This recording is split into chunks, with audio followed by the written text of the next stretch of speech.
Good morning. Good morning. So good to see you all. Good to see you all. Welcome, welcome, welcome. Welcome to the Unitarian Universalist Church of Buffalo.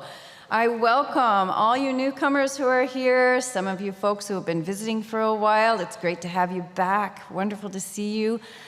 I want to welcome all the folks who are back for the first time this year. Nice to have you back. First time since lockdown, maybe. It's been a while. Welcome all you folks who are not zooming in, YouTubing in, and welcoming people who are here again who have once been part of our community, moved away, and decided to come back. You're great. It's great that you're here to bless our space as well. Thank you very much. So good to have you here. It is wonderful to be together. It is wonderful to create a sacred space together. Welcome to the Unitarian Universalist Church of Buffalo. My name is Joan Montagnes, and I have the honor and the privilege of serving you, this congregation, as minister. And it is an honor and a privilege. We are blessed to be here together, and we acknowledge that the land upon which we meet rests upon the traditional territories of the Haudenosaunee people, original nations of this land, who continue to struggle and call for justice and self-determination. In this church, we encourage you all to get all those vaccinations and boosters against COVID-19, and I am happy to say that in this church, masks are optional attire. We invite you to stay safe and to stay comfortable, and we invite you to take care of yourself and each other. New thing at our church, every Tuesday, 10 a.m., if you've got nothing better to do, come on over to the church. I'm hosting a coffee hour. It's a little coffee clatch. No program, no agenda, no nothing but a cup of joe or tea or cocoa, and maybe somebody will bring cookies. So come on out for that. Today I'm joined in the chancel by our worship associate, Charlene Montgomery, and also the Reverend David Galston. David is going to be preaching the sermon. Reverend Galston is an author and a theologian. He earned a BA from the University of Winnipeg, an MDiv, which is what we call these things, these Masters of Divinity, if you can believe it, when we get a degree to become a minister. He got his MDiv from the Vancouver School of Theology and a PhD from McGill University. Those are all Canadian universities, just saying. Just saying. He is also the executive director of the West Star Institute, a home for rigorous and honest inquiry on the origins and cultural implications of the Christian tradition. And they do all this hard work through critical, collaborative, and cumulative scholarship. No nonsense group. He has come to us today all the way from Hamilton, Ontario, as part of a weekend of festivities organized in large part by Westminster Presbyterian, and we are also partnering with Trinity Episcopal in this extravaganza weekend. And now Martha has an announcement to make about our stewardship and about building community together.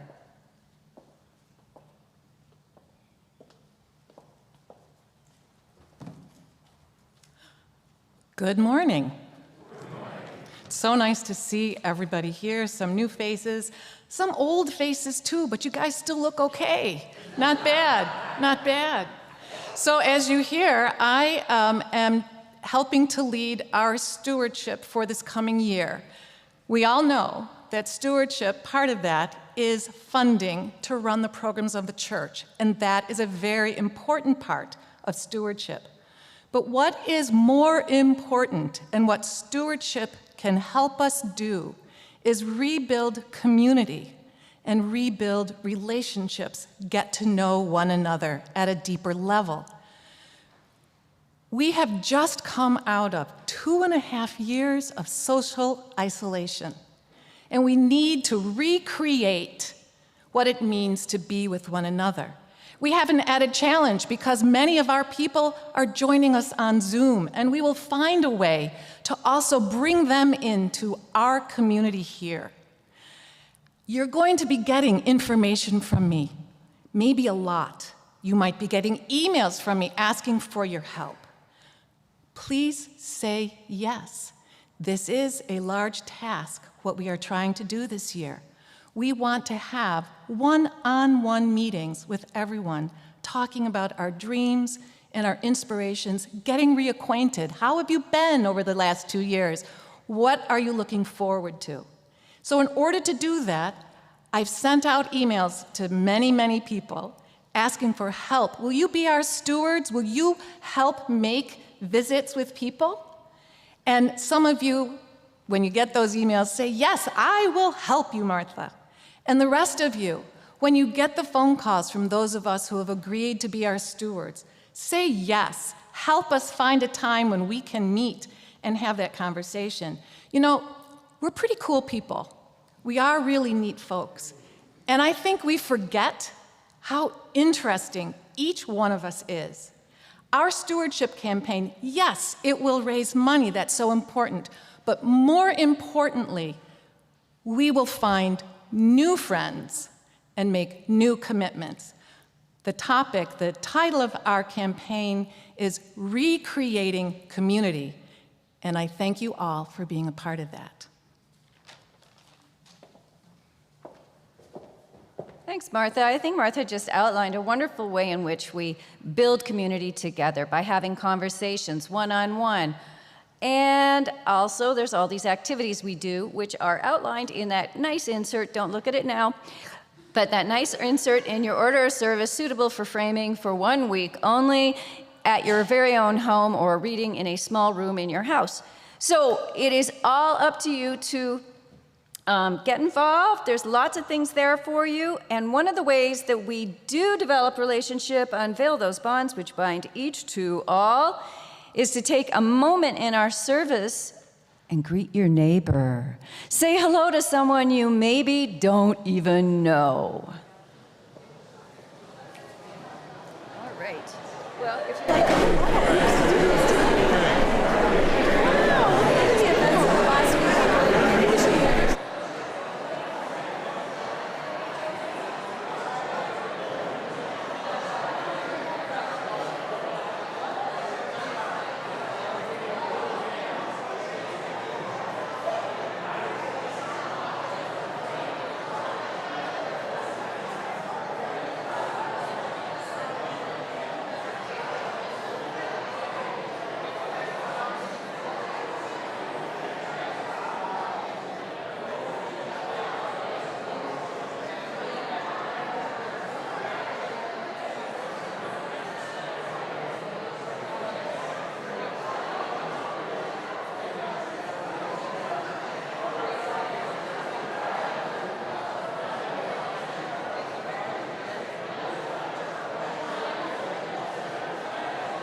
Oh, you wanted to do it?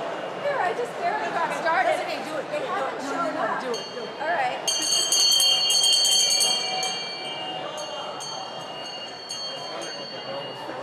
I feel like such a school marm. It's fun. I never turned nice little bell.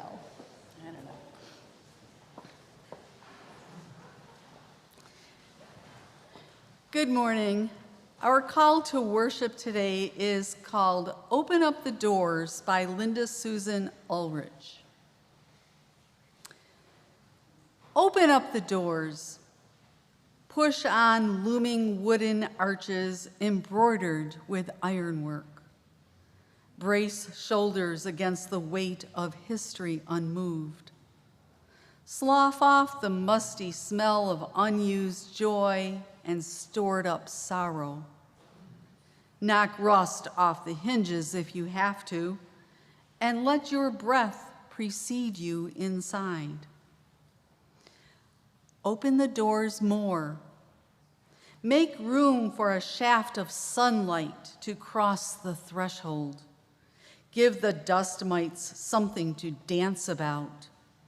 Peek through a single slice of possibility and name even the half-hidden truths you see. Open the doors wider still. Pour yourself through the gap. Strut or sneak or sidle as suits you best. Cleanse whatever scrapes catch your skin and bind up the wounds that keep you from entering whole. Open the doors as far as they will go. Draw on the strength of the stones beneath you. Ground yourself in a firm sense of who you are. Stand as a beacon, welcoming the next seeker, and shine far beyond the lintel and sill. Open all that you are. Heighten and deepen your connections to the world around you. Broaden your definition of neighbor. Grow into the largest target for grace that you can muster, and pray to become a gateway for even greater love and compassion. Open up the doors, my friends, lest we keep the stranger out and condemn ourselves to prisons of our own making. Come, let us worship. Please rise as you are willing and able and join in our chalice lighting.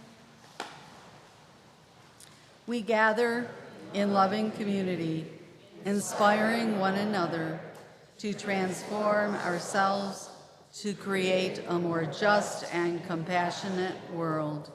Please join in our hymn number 188, Come, Come, Whoever You Are. And Jesse has a little direction. Hi, everybody. Good morning.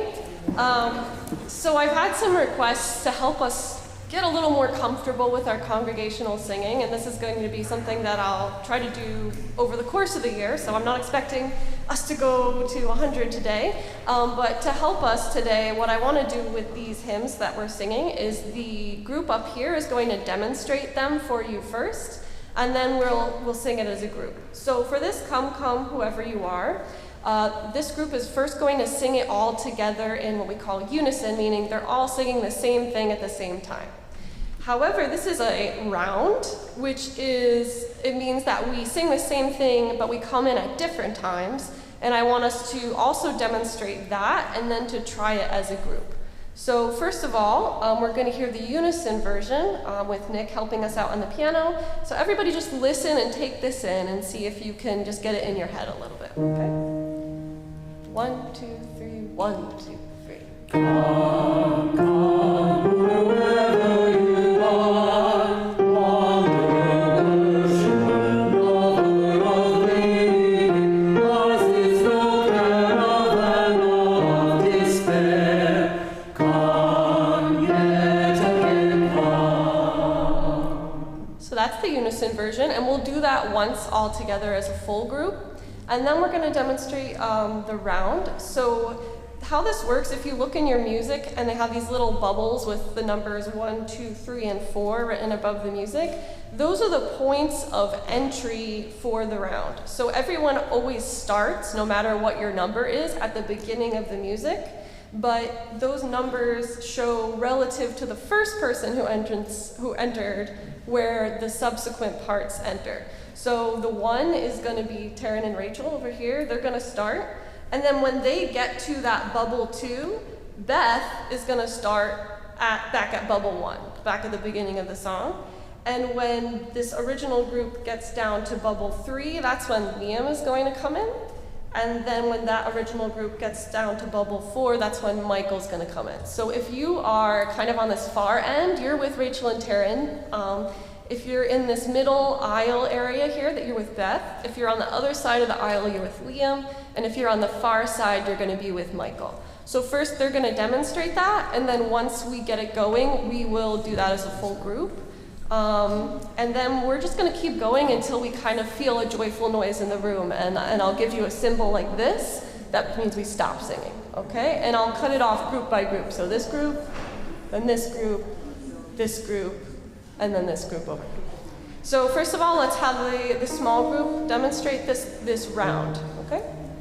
1, 2, 3, 2, 2.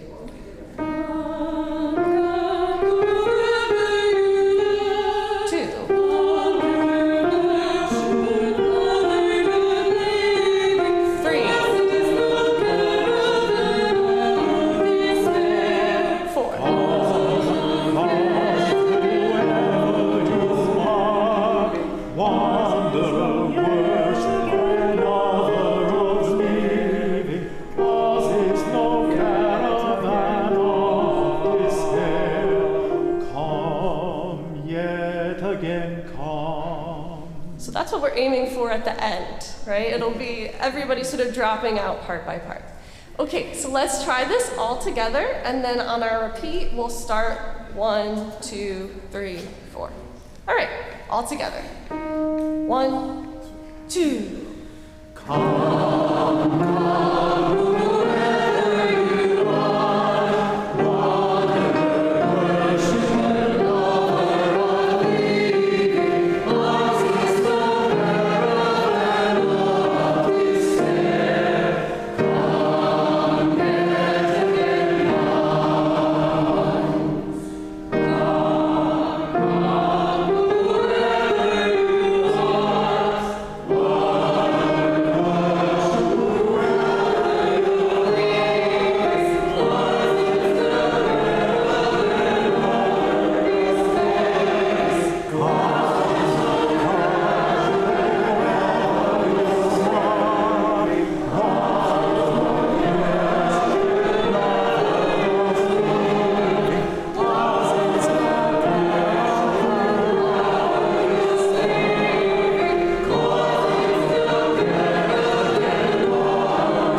It was great. When I was a kid, it was great. I had all the right stuff. I was the captain of my hockey team. And you can believe that if you want. And I was also hanging out with all the cool kids. Everything was great when I was a little kid until Jeremy Ross moved to town. Jeremy Ross. You know, he wrecked everything. When I came to school one day in my brand new Buffalo Bills jersey, He came to school with his brand new Buffalo Bills jersey, and it was autographed by the whole team. When we played hockey, I was still the captain of the team, but he scored all the goals. Everybody thought he was some sort of Wayne Gretzky. And then I found out he had a birthday party, and he invited everyone but me. I didn't like Jeremy Ross. I declared he was public enemy number 1. I hated him from my nose, all the way down to my toes. Well, I wasn't feeling very good, and Dad noticed it. Dad's smart like that. Hi, Dad. And he said, what's going on? I told him about Jeremy Ross. I told him about him being my public enemy number 1. And Dad said, there's only one thing for a situation like that. There's only one thing you have to make enemy pie. Enemy pie, this sounded good. So Dad went to his big bookshelf of cookbooks, and he pulled down this big, old, ancient tome, and he blew off the dust, creaked it open, crumbly pages, and he found the recipe. He said, yep, enemy pie, this is the good stuff. And he said, but it's secret. It's magic. It's very powerful. Even you can't see the recipe. I said, I can't. And he says, no, but I can tell you there's all kinds of mean, nasty, ugly, horrible stuff in there. So I went to bring him ingredients. I got some weeds out of the garden. I brought them in, and Dad said, no, worse. And so I got some worms, and I gave them to Dad. Dad said, no, worse. And so I just pulled out the gobble gum that I happened to be chewing that day and gave it to him. And he said, no, you can have that back. So I went outside and I sat down while Dad was chopping up the filling and rolling out the dough, and I sat there, and Dad came out a little later and he sat beside me. He said, now, Joan, there is one thing you need to do. It's an ingredient for the enemy pie which only you can bring to it. I can't do it. You have to spend a whole day with your enemy. And what makes it harder, what makes it really horrible and disgusting and mean and mad and ugly, is you have to be nice. Oh, I thought about that. That sounded scary, really scary and pretty hard. But I knew I wanted that enemy pie to work. So I ran over to his house and I knocked on Jeremy's door and said, can Jeremy come out to play? Jeremy came bounding out the door saying, I never thought you'd ask. And we took off. We were riding our bikes. We went diving through piles of leaves. We were bouncing on his trampoline. You know, it was strange. I was kind of enjoying myself. And I didn't like it one bit. But we kept playing, and we ended up going off to my place. And we bounced around a basketball for a bit because, yeah, I'm really good at that too, just so as you know. And then we went up to my tree fort and played checkers. And it looked to me as though Jeremy Ross was doing a very bad job of being my enemy. Well, it was dinner time. Dad called us in, and he'd made mac and cheese. My favorite, and you can believe that part. Well, it was Jeremy Ross's favorite as well. What? Well, I was beginning to have second thoughts about this whole enemy pie thing. So I looked on at horror as Dad sliced up 3 big slabs of enemy pie and put them on plates and put them before us. And there was Jeremy, and he was just about to eat some, and I panicked. He had his fork almost in his mouth. I panicked and I said, Jeremy, don't eat the pie. It's poison, it's bad, it's magic, it's powerful, it's evil, don't eat it. And Jeremy looked at me and he said, well, then how come your dad is stuffing his face with it? And there was Dad, right? And he was saying, yeah, it's good stuff. And so Jeremy started eating, and I looked at Dad, and I looked at Jeremy, and I looked at Dad, and I looked at Jeremy, and they both seemed to be enjoying themselves and not dying at all. So I had a little tiny bite. Oh, it was delicious. After dinner, Dad and I walked Jeremy home. And Jeremy turned to me as he got to the door and said, "Hey, how about we hang out again tomorrow?" And I said, "You bet." And you know, I felt warm all the way from my nose, all the way down to my toes.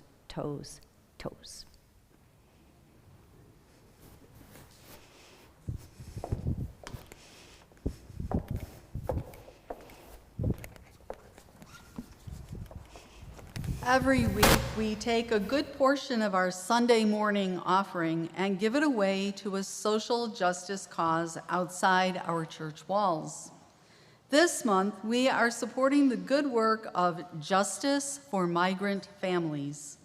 Justice for Migrant Families promotes justice for migrant families by providing much-needed support to individuals in the federal detention facility in Batavia.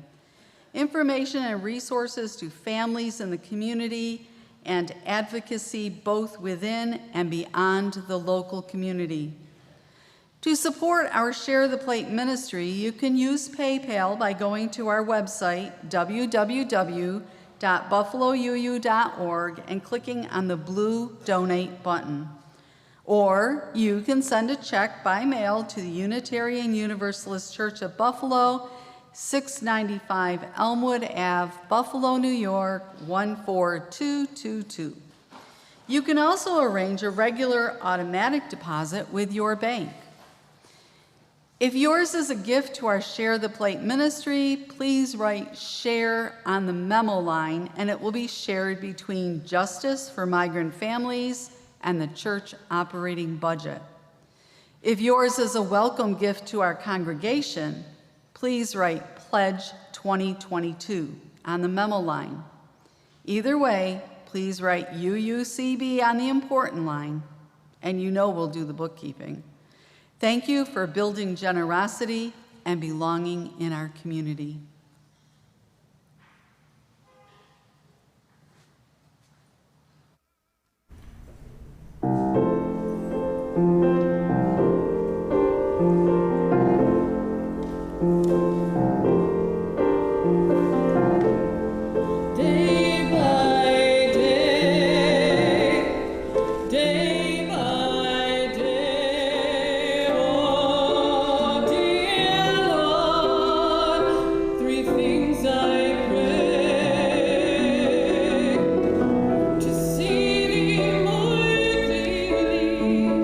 Of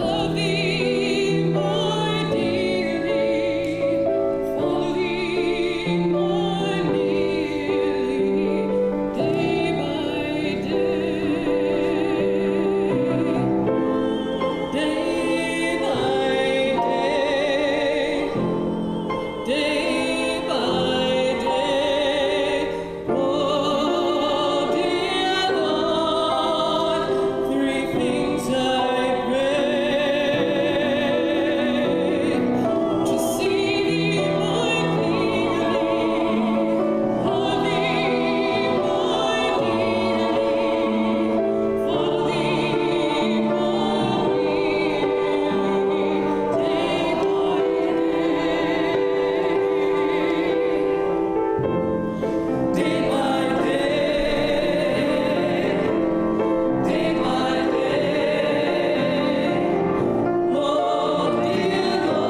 This morning's reading is taken from the Gospel of Luke, chapter 10, verses 30 to 35. Jesus replied, "A man was going down from Jerusalem to Jericho and fell into the hands of robbers, who stripped him, beat him, and took off, leaving him half dead. Now, by chance, a priest was going down that road, and when he saw him, he passed by on the other side. So likewise, a Levite, when he came to the place and saw him, passed by on the other side. But a Samaritan, while traveling, came upon him, and when he saw him, he was moved with compassion. He went to him and bandaged his wounds, treating them with oil and wine. Then he put him on his animal, brought him to an inn, and took care of him. The next day, he took out 2 denarii, gave them to the innkeeper, and said, 'Take care of him, and when I come back, I will repay you whatever more you spend.'"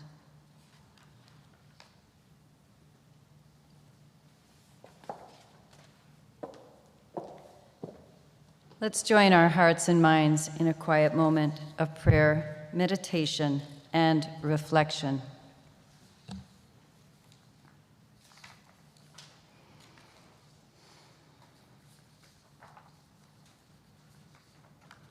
Belonging is so huge, my beloveds. Let's shake off our separateness. Let's choose to explore relationships with strangers, even those who make us uneasy. Dear ones, belonging is so huge. Ask yourself, when you are burdened by the illusion of isolation and aloneness, could I invite a stranger to invite me on the journey? Could I open my heart to my companions' pains and hopes?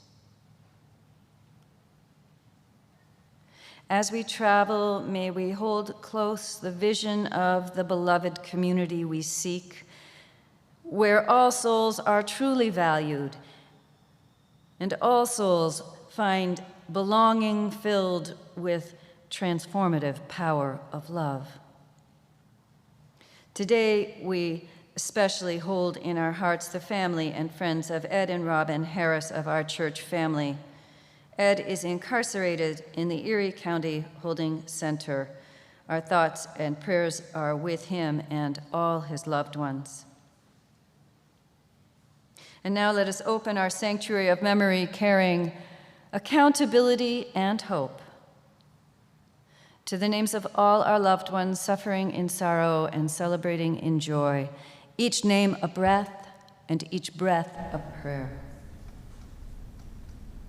Steve, Cheryl, Lucas, Nikki, and Betsy.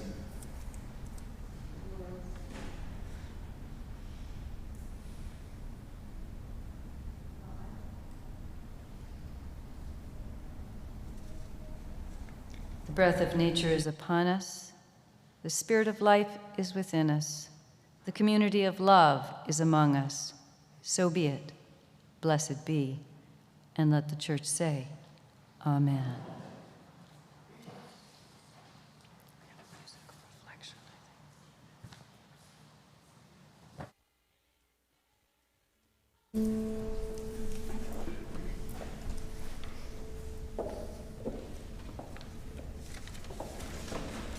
We believe in acceptance of one another.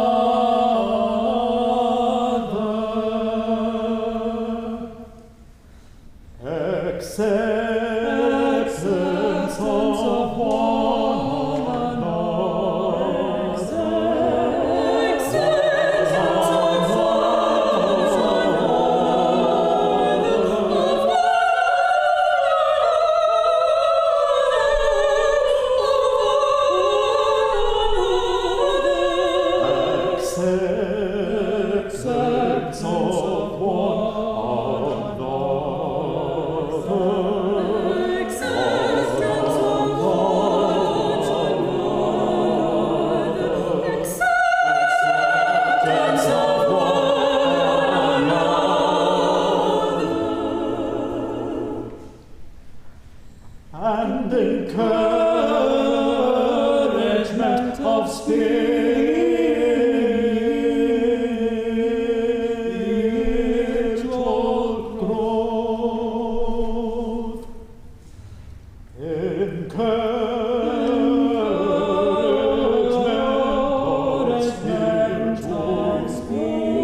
spiritual growth, spiritual growth.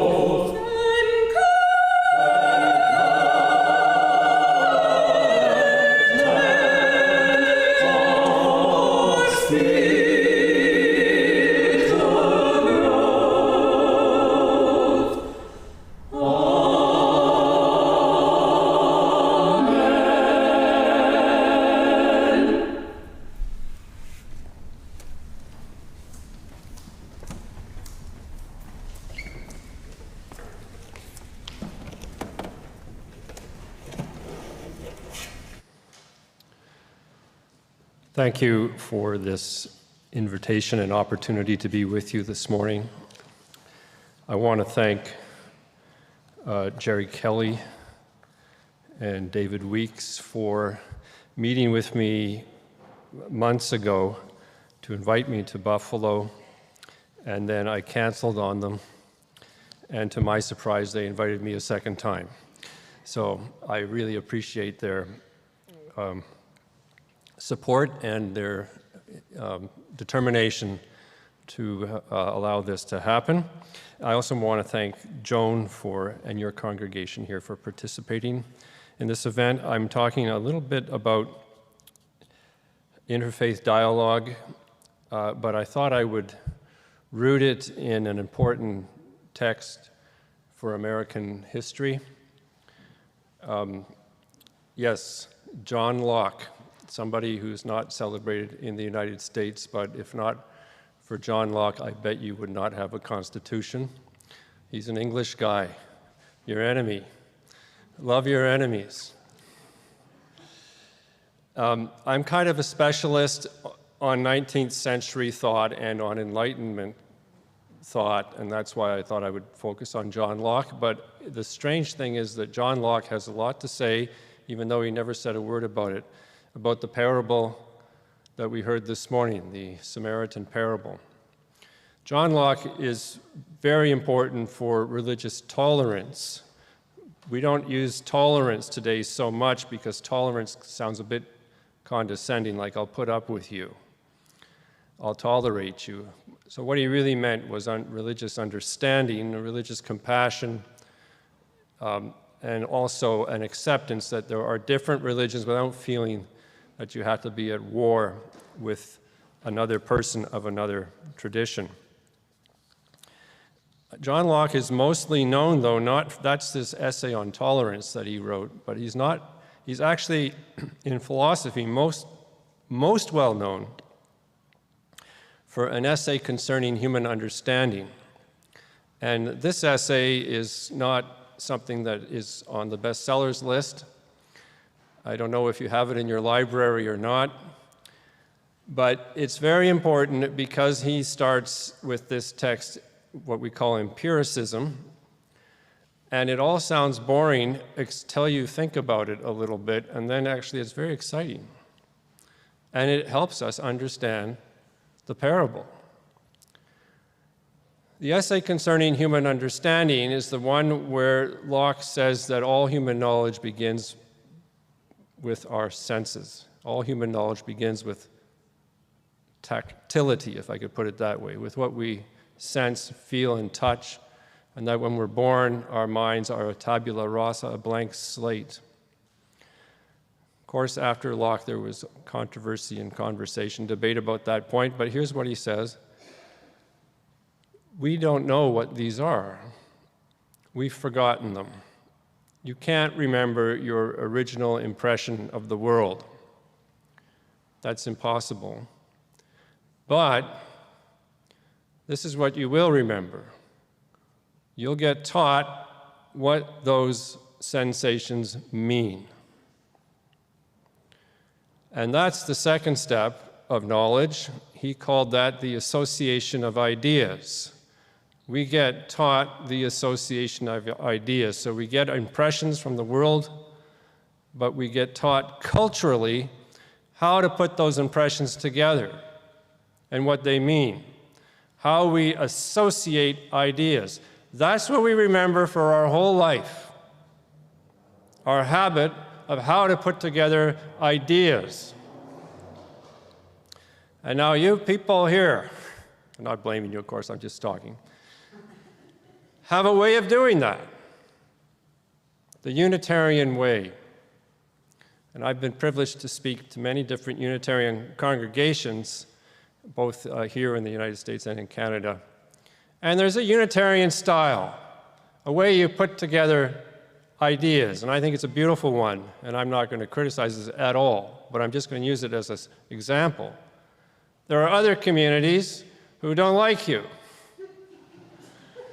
and they have another way of putting together ideas, the association of ideas. And of course, they think Unitarians are, I don't know what, heretics or something. And yet there's another community that says, oh no, the Unitarians are fine and those other people are fine, but we have, we're the middle ground, we're the right way to go. Anywhere you go in the world, you'll see a flag, a set of beliefs, a country, a nation, a people, a gathering, a group, a team, the Buffalo Bills, which belong to a league, which is an association of ideas. So Locke was really right that that's how we create culture. We create culture with the history of an association of ideas that stand for America, or stand for the United Church of Christ, or the Unitarian Universalist Church, or that stand for the city of Buffalo and what it means and its place in history. And now Locke said this one last thing about this. See, I told you it'd sound boring at first. Be careful, because this is also how you learn to hate.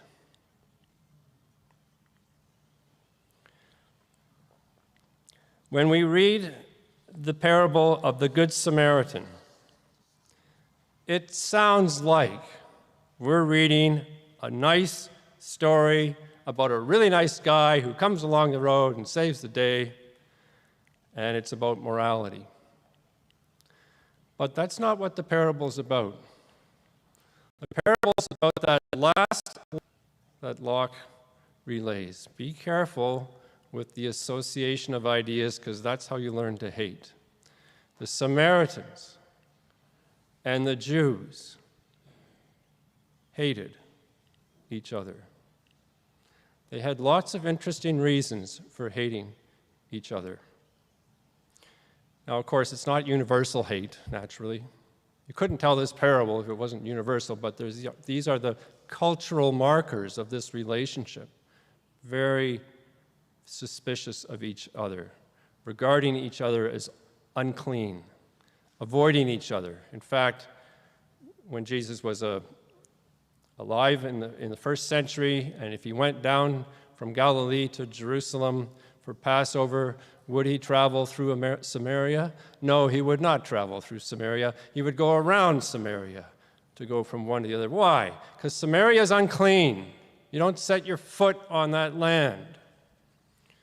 And I like to tell the joke of a rabbi stranded on a desert island and builds 2 synagogues. One to go to pray for rescue, and the other one to never set foot in.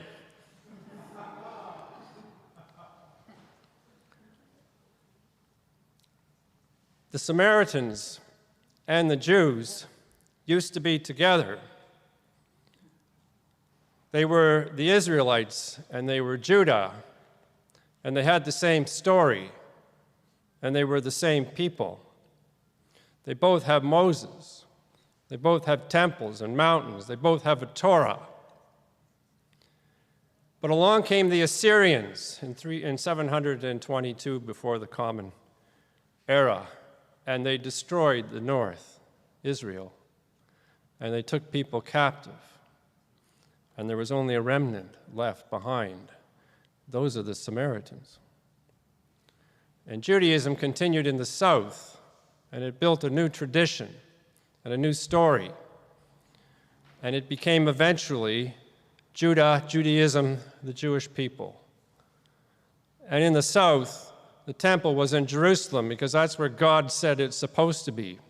And in the north, with the Samaritans, the temple is on the Mount of Gerizim because that's where God said it's supposed to be.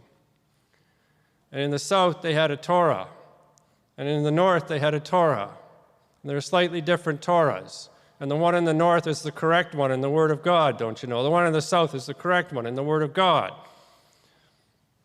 They were very similar to each other, Protestants and Catholics. Hard to tell them apart. If you're Muslim and a Protestant comes to you and says something and a Catholic comes to you and says something, you probably don't know the difference. But inside, you do know the difference. Why? Because you're taught the association of ideas, and in the association of ideas, that's the other. The other one is the enemy. So when this parable is told, it's a funny parable initially. There's someone half dead, the side of the road, not fully dead, so not unclean, half dead. And along comes a priest.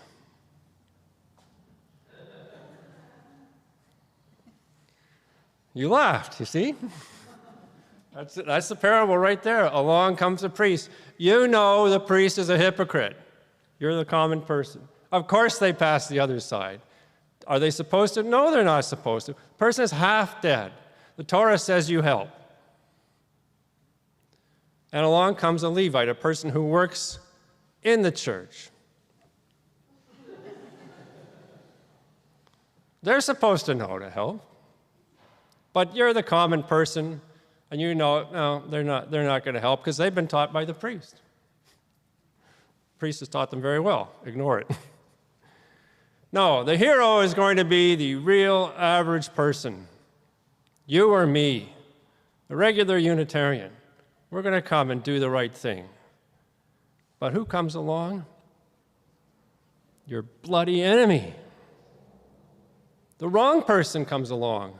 The person that's not supposed to know the Torah has the wrong Torah. The person that has the wrong God comes along. The wrong story. The person who's mixed up about religion comes along and outdoes your people, who you listen to every week, who tell you the truth. And that person does the Torah.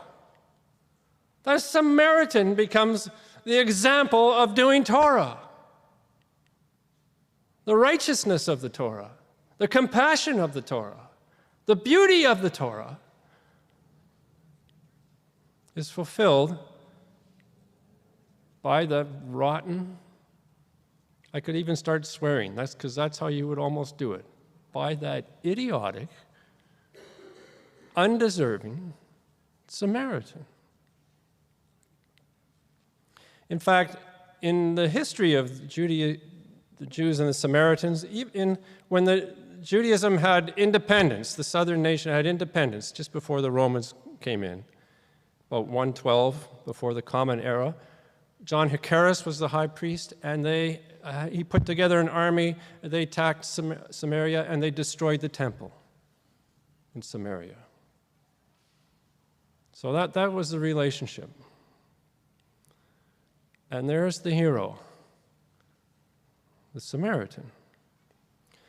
Now, what did John Locke say about association of ideas? If you don't learn to identify them and break them up, then you might hate somebody. The Samaritan broke apart the association of ideas that created Samaria, the Samaritan faith, and its tradition and how it's supposed to be. And he tells a parable about how that's broken up and how it now surprises the Jewish audience. Maybe you've got something to learn from your enemy. What is the parable really about? It's about that one aphorism. Love your enemy. That parable, the enemy loves you. So when it comes to dialogue, interfaith dialogue, it's not just being nice. It's learning to overcome what we've been taught is right and true.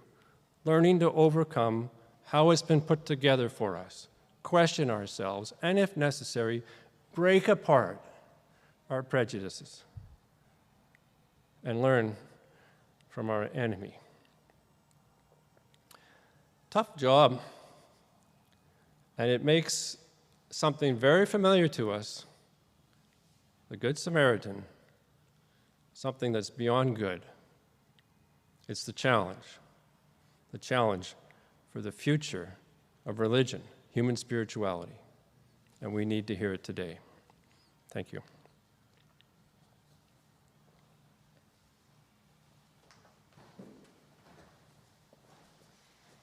Please rise as you are willing and able to join in our hymn number 388, Dona Nobis Pacem. And here is Jessie. Hi again. So this is a similar piece to what we did previously. We're just going to, instead of be in 4 parts, we're going to be in 3 parts this time. So since my 1s and my 2s did so great, stay 1s and 2s. Those of you who are 3s and 4s, you're now just 3s, and you're going to be together and safety in numbers. One thing I just want to acknowledge is today we have Beth White and Rachel Clark with us up here who are not staff members. They're volunteers, and they're getting up in front of you and doing this really scary thing, right, of sharing their voice in leadership of all of you. And so, first of all, thank you guys. And second of all, we all can learn by their example and by the whole choir volunteers example. These people who don't necessarily have musical background, but they get up here almost every week and they share their voices with you. So we have to all realize that it's not about perfection, it's not about expertise, it's about lifting up your voice together in community. So please have strength, have fortitude, and just try it, okay? So we're going to again demonstrate for you, and we're going to demonstrate section by section, and so these guys will sing a section once, and then you'll sing it back so that you get a chance to sing it all by yourselves with confidence. So we're going to sing that first section, that bubble number 1, and then you guys are going to sing bubble number 1, okay? So, bubble number 1, small group. 1, 2, 3.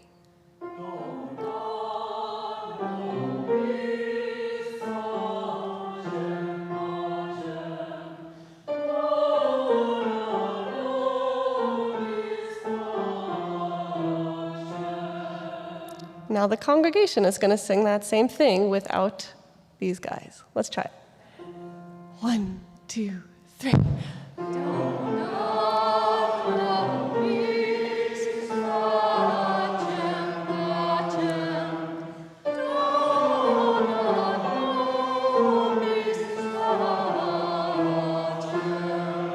Wonderful. Let's hear bubble number 2, small group.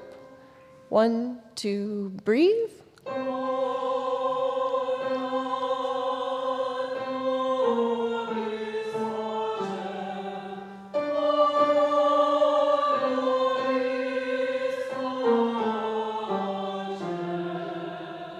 Great. Starting pitch. Now congregation. 1, 2, breathe.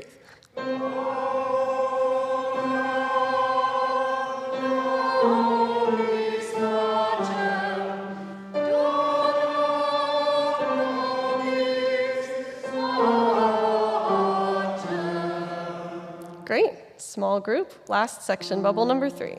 1, 2, breathe.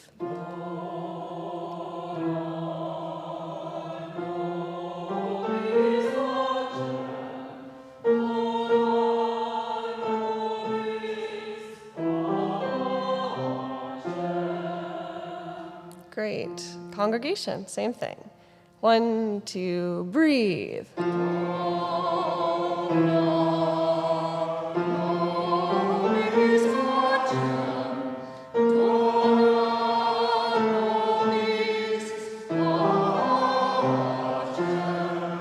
Excellent. Okay, so now, just like the other piece, we will sing that all together once, and then we will split into our 1s, 2s, and 3s, and sing that through as a round until I individually cut off each section. Okay, from the top, everybody. 1, 2, 3, 1, 2, breathe.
Please remain standing as we extinguish our chalice. The words are in your order of service.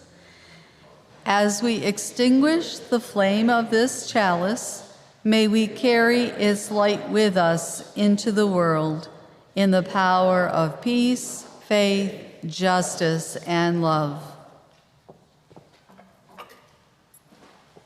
Seek the answers to your heart's deep questions.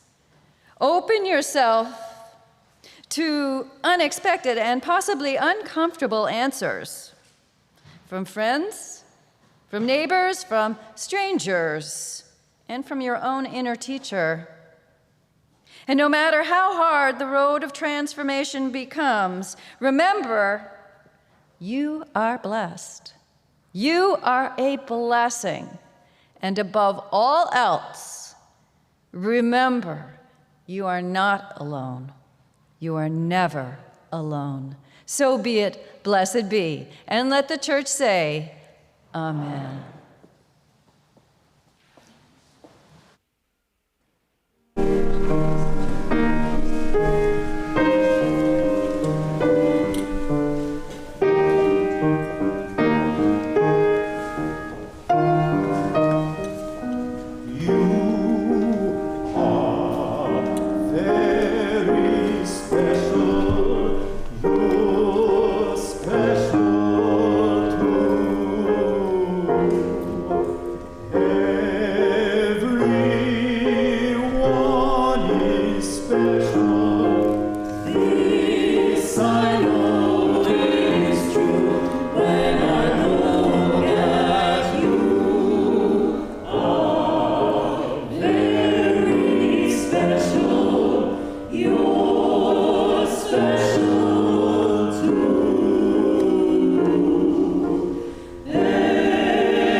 I know